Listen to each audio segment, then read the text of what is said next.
नमस्कार दोस्तों, आप देख रहे हैं स्पोर्ट्स आवर। आपके साथ मैं हूं अपूर्व, मेरे साथ मौजूद है रोहित जुगलान। और टीम इंडिया बहुत बुरी तरीके से पहला टेस्ट मैच हार गई है और ऐसा लग रहा था कि टीम इंडिया की पकड़ में है ये मैच और टीम इंडिया इस मैच को जीत सकती है, जब उसके पास ओवरनाइट जब हमने देखा तो 62 रन की लीड थी। और सोचिए 62 रन से तो आप सोचेंगे कि यार 62 रन की लीड है, 9 विकेट हाथ में है, तो कम से कम 300-350 तो इतना तो टीम इंडिया बना ही देगी। लेकिन कहां 300-350, टीम इंडिया 36 रनों पर ढेर हो गई। यकीन नहीं होगा लेकिन फिर से सुनिए, 36 रनों पर टीम इंडिया ढेर हो गई। और जितनी बेइज्जती टीम इंडिया ने करवाई है, मतलब आज से पहले इतनी बेइज्जती कभी नहीं करवाई थी। इससे पहले जो लोवेस्ट स्कोर था वो 42 रन था टीम इंडिया का, वो भी आज से कुछ 50 साल पहले था। और 36 रनों पर टीम इंडिया ढेर हो गई, जिसके बाद आसानी से ऑस्ट्रेलिया ने उस स्कोर को टारगेट चेस कर लिया। तो मेरे साथ रोहित मौजूद हैं, हम बात करेंगे कि भाई गलती कहां हुई, चूक कहां हुई, जीतते जीतते अचानक हम हार कैसे गए।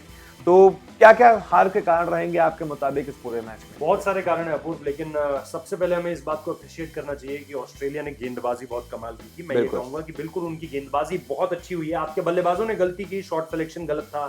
विराट कोहली हो, इसके अलावा आप पृथ्वी शॉ की तो फिर क्या ही बात करनी है, उन पर तो लगातार बात हो ही रही है। मयंक अग्रवाल हो, या फिर आप फॉर दैट मैटर जो चेतेश्वर पुजारा, विराट कोहली और अजिंक्य रहाणे जिस तरह से आउट हुए, या हनुमा विहारी जिस तरह से आउट हुए, बॉल अच्छा पड़ा था। इनमें से 2-3 बल्लेबाजों को बॉल बहुत अच्छा पड़ा था। लेकिन फिर वही सवाल है जो हम लोग भी यहाँ पर डिस्कस कर रहे थे कि क्या आप लोगों के पास इन गेंदों को खेलने की टेक्निक नहीं है? क्या ये ऐसी गेंदें थी जिन्हें कभी नहीं खेला जा सकता? और अगर यही गेंद ऑस्ट्रेलियंस बार बार फेंकते रहेंगे जो उन्होंने आज फेंकी, अगर आप हेजलवुड का आज टप्पा निकाल के देखें कि पिच मैप क्या रहा उनकी गेंदबाजी का, तो वो एक ही टप्पे पर गेंदबाजी करते रहे। तो क्या आपके पास कोई जवाब नहीं है? तो मैं अगर ऐसे गिनाने पे आऊं तो बहुत सारी गलतियां, लेकिन अगर आप एक ओवरऑल फैक्टर पूछें तो इंडियन बैट्समैन की एप्लीकेशन में कमी दिखी। स्किल्स, हम बहुत बड़ी बड़ी बातें करते हैं कि हमारे पास दुनिया के सबसे शानदार बैट्समैन है, आज वो खोखला निकला सब। वो कागज के ही शेर साबित हुए। शेर बोलते रहते हैं, कागज के शेर साबित हुए। ऑस्ट्रेलिया कंगारुओं के सामने ढेर हो गए। और तो कारण बता रहा हूँ, मैं आपको बता रहा हूँ, 9:39 में उठा था जब बुमराह आउट हुए। मैंने कहा चलो अभी तो बहुत है। फिर एक ऑफिस का रोज एक मीटिंग कॉल होता है जिसपे अटेंड करना पड़ता है।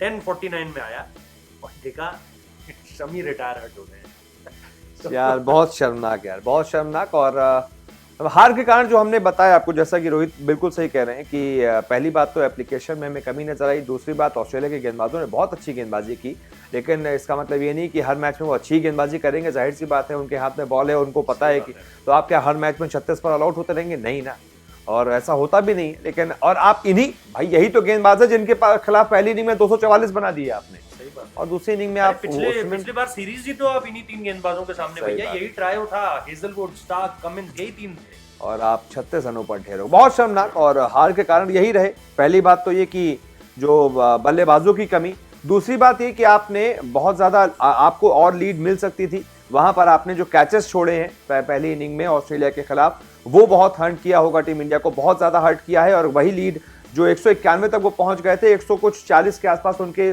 30 के आसपास उनके 8 विकेट गिर चुके थे। फिर आखिरी के 2 विकेट्स के लिए पार्टनरशिप हुई। वहीं अगर आप उनको 140-150 पर आउट कर देते तो 40-50 की और लीड होती। फिर यहां पर हम और कंपीट कर सकते थे। आप 36 पे इतनी घटिया परफॉर्मेंस के बाद भी आप कंपीट कर सकते थे, लेकिन आपने वो मौका भी नहीं छोड़ा अपने गेंदबाजों के लिए, अपनी टीम के लिए। तो ये बड़े हार के कारण रहे। और बाकी कैच की बात नहीं की जाए तो बेहतर है। वो कैच की तो आदत हो गई है अब टीम इंडिया को, कैचेस छोड़ने की। न्यूजीलैंड में भी बहुत छोड़े थे, यहाँ पे भी, वनडे में भी बहुत छोड़े, T20 में भी बहुत छोड़े, और टेस्ट में भी। तो उस पर तो खैर बात ही करना बेकार है। बाकी आप लोग बताइए, आप लोग क्या मानते हैं हार के कारण? हमारे मुताबिक तो भाई एक सेशन में ही टीम इंडिया हार गई, बहुत ज्यादा कुछ नहीं। उस सेशन के अलावा जो गलतियां हुई वही कैचेस वाली गलतियां हुई, और उसी कैचेस की वजह से लीड भी हमें थोड़ी कम मिल पाई। क्या सोचते हैं आप? बताइएगा। वीडियो को शेयर कीजिएगा, लाइक कीजिएगा, कमेंट कीजिएगा, और साथ ही साथ चैनल को सब्सक्राइब जरूर कीजिएगा। बहुत बहुत शुक्रिया।